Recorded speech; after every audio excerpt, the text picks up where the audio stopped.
Congress SC వర్గీకరణకు కట్టుబడి ఉందన్నారు మంత్రి ఉత్తమ్ కుమార్ రెడ్డి. సూర్యాపేట జిల్లాను ఇరిగేషన్ పరంగా అభివృద్ధి చేస్తామని హామీ ఇచ్చారు.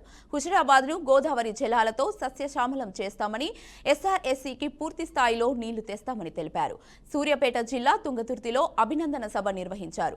ఏప్రిల్ నుంచి రేషన్ దుకాణాల్లో సన్నబియ్యం ఇస్తామని వెల్లడించారు. ఎస్సీ జనాభా ప్రతిపాదికన రిజర్వేషన్లు పెంచబోతున్నామని మంత్రి ఉత్తమ్ కుమార్ రెడ్డి స్పష్టం చేశారు.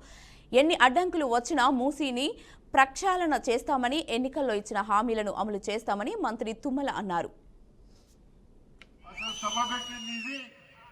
వేరే మీటింగ్ పెట్టినట్టయితే ఇంకా మాట్లాడేది కానీ ఇది సందర్భం కాదు. ఒకటే ఈ సందర్భంగా మనం చేస్తున్నాను.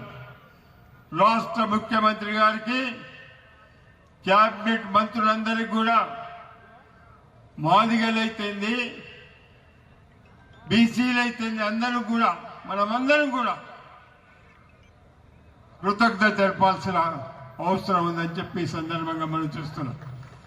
నేను రాజకీయాలకు వచ్చిన తర్వాత మండల ప్రెసిడెంట్లను చూస్తే గవర్నర్ మండల ప్రెసిడెంట్ చేసినాను, యాదవుల మండల ప్రెసిడెంట్ చేసినాను, ఒడ్డంగళం మండల ప్రెసిడెంట్ చేసినాను, బెస్తల చేసినాను, ముదిరాజులను చేసినాను, పెరకవాడిని చేసినాను.